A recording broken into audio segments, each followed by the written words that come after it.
ये 12वां ज्योतिर्लिंग है। 12 ज्योतिर्लिंग में से किसी ज्योतिर्लिंग के ऊपर शंकर पार्वती नंदी पर बैठकर जाते हुए नजर नहीं आते, पर कृष्णेश्वर महादेव के शिखर में शिव पार्वती नंदी पर बैठकर जा रहे हैं। मतलब अब शंकर पार्वती जी कह रहे हैं तेरे 12 ज्योतिर्लिंग जब पूर्ण हो जाते हैं तो शिव और पार्वती तेरा कल्याण करने के लिए तुझे नंदी पर बिठा कर ले जाते हैं। क्यों चिंता? यहां से हमारी गंतव्य यात्रा पूर्ण हो जाती है। 12 ज्योतिर्लिंग पूर्ण, अपनी गाड़ी में बैठो, घर जाओ। 12 ज्योतिर्लिंग पूर्ण हो गए, अपने अपने घर को जाओ।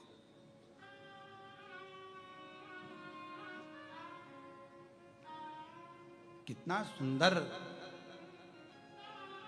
जिस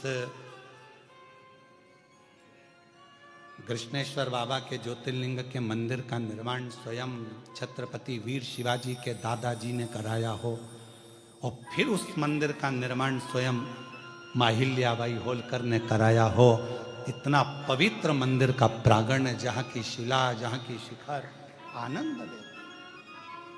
अब बैठो तो थोड़ा वहां, थोड़े बात मत करो, थोड़ा बैठकर। कल हमने प्रयास करा था वहां पहुंचकर बाबा से हालचाल जानने का, पर लोग ने हमारा जान लिया। प्रयास किया, वो वाला गीत है ना, तेरा पीछा ना छोड़ूंगी। तो थोड़ी देर बैठे, बात करें, उसके सामने बैठकर परमात्मा से हृदय की बात हो। मेरा कृष्णेश्वर नाथ, मेरा भोलेनाथ, जहां विद फैमिली आनंद के साथ सबके कल्याण के लिए आनंद से विराजमान है। एक एक पूरे मंदिर के शिखर में 21 हाथी बैठे हैं। तुमने गिने कि नहीं गिने पता नहीं, यहीं की यहीं रहते हो, कभी कभी तो गिन लिया करो। कितने? 21 हाथी पूरे शिखर के अंदर विराजमान है। अर्थात वह हाथी क्या कहते हैं? भगवान शंकर पार्वती जी से कहते हैं, जगत जननी, जो 12 ज्योतिर्लिंग की यात्रा पूर्ण कर कर कृष्णेश्वर आता है, उसके घर में अष्टलक्ष्मी नहीं, जिन लक्ष्मियों को मैंने जनमानस में संपूर्ण जगत के उद्धार के लिए 21 लक्ष्मियों की प्रागट्यता का वर्णन किया, वो 21 लक्ष्मियां संपूर्ण जगत के कल्याण के लिए प्रवेश कर जाए। अब वो दर्शन कर रहे हैं, हाथी बनाए, गज बनाए, हाथी बनाए, पर उस स्थान पर जब दर्शन करेंगे वो हाथी नहीं, स्वयं लक्ष्मी उस पर विराजमान होकर अलग अलग मार्ग से, तुम जहां निवास करने वाले हो, चाहे तुम पूरब में रहो, पश्चिम में रहो, उत्तर में रहो, दक्षिण में रहो, तुम जहां जाओगे तुम्हारे पीछे पीछे वो गज लक्ष्मी तुम्हारे पीछे पीछे आएगी और तुम्हारा भंडार भर कर जाएगी, क्योंकि कृष्णेश्वर बाबा का तुम दर्शन कर कर जाओ।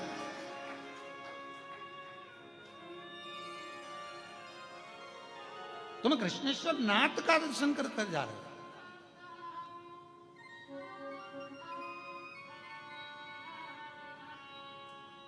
एक एक बिंदु का स्मरण करो।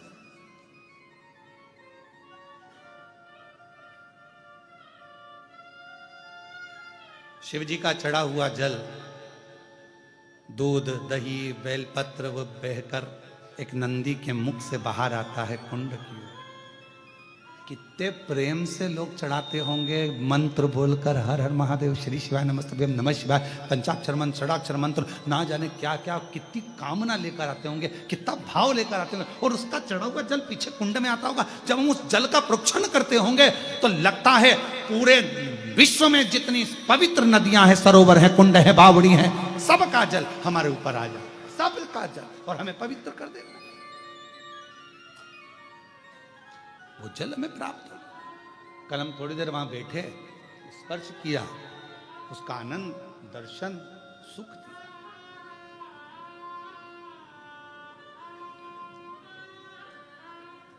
और जब हम उस पवित्र स्थल का दर्शन करने के लिए जाएं तो मन से कितने बड़े करोड़पति हो, धनपति हो, वैभवपति हो, सत्तापति हो, या जिसके भी पति हो, पर अपने भीतर से ये अहंकार निकाल, अपने भीतर से अहंकार निकालो, तब तुम परमात्मा के पास।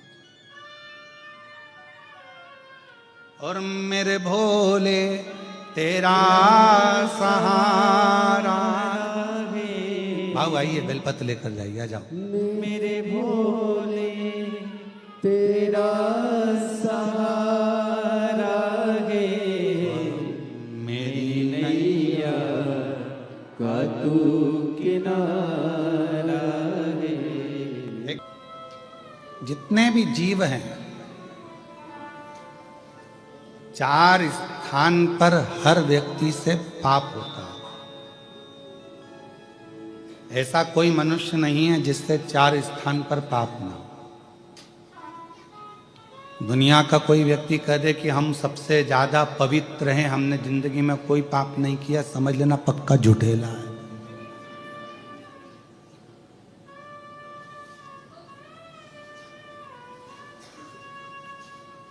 पक्का झूठ बोल रहा है अगर बोल रहा है कि मैंने पाप नहीं किया। चार स्थान पर हर व्यक्ति से पाप होता है। पहला, झाड़ू लगाते समय छोटे छोटे जीव मर जाते हैं, उसका पाप माथे चढ़ता है। दूसरा, पानी भरते समय, कपड़े धोते समय, नहाते समय छोटे छोटे जीव मर जाते हैं, उसका पाप माथे चढ़ता है। तीसरा, भोजन बनाते समय, अग्नि प्रकट करते समय, लाइट जलाते समय, हेलोजन जलाया, लाइट जलाया, कुछ भी जलाया, छोटे छोटे जीव आते हैं उसमें जल के मर जाते हैं, उसका पाप माथे चढ़ता। चौथा, पैदल चलकर कहीं गए, अपने पांव के नीचे ना जाने कौन कौन से छोटे छोटे जीव मर जाते हैं, उसका पाप माथे चढ़ता। अब कोई कह दे तुमसे आके कि मैं बहुत बड़ा महाराज और मैंने जिंदगी में कोई पाप नहीं किया, तो समझ लेना पक्का झूठ बोल रहा है। शिव महापुराण में 4 स्थान ऐसे बताए हैं, श्रीमद् भागवत में भी राजा भगवान श्री ऋषभ देव जी महाराज के चरित्र में भी ये 4 स्थान ऐसे बताए हैं जहां पर व्यक्ति से पाप होता ही है।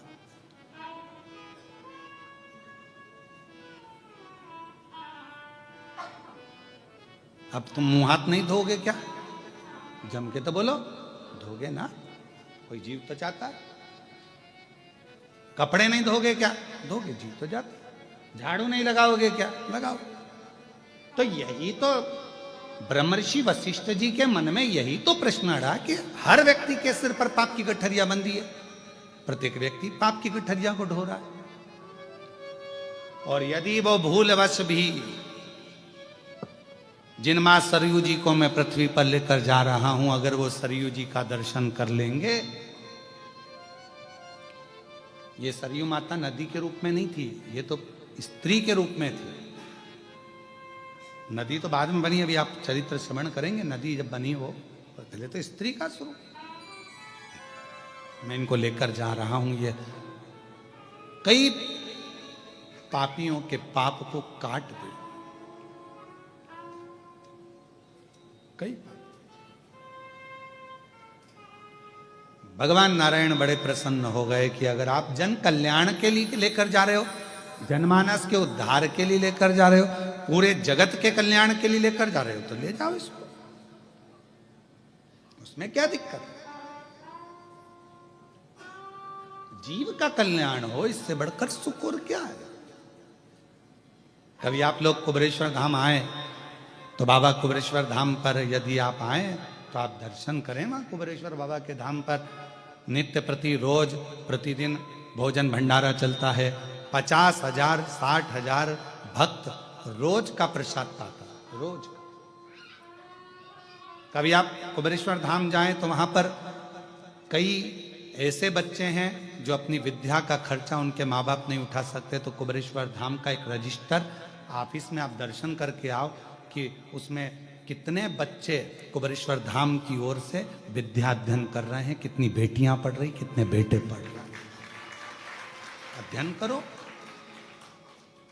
कभी मौका मिल जाए तो कुबेरेश्वर धाम अभी एक नया क्रम प्रारंभ करने वाला है थोड़े दिन में कि प्रतिदिन एक बेटी का विवाह, लड़की वाले लड़के वाले 25-25 दोनों आ जाएं, 50 लोग एकत्रित हो जाएं, उनके भोजन की व्यवस्था, उनके दहेज की व्यवस्था सारी कुबेरेश्वर धाम से हो और उनका मंगल विवाह कर कर कुबेरेश्वर धाम से विदा कर दिया जाए, क्योंकि वो उनके पिता का घर है। फिर हम क्यों कहें कि ये आपका मायका? मायका है तो वहां फर्ज भी तो अदा हो कि वहां पर तुम्हारे लिए कुछ करा जाए।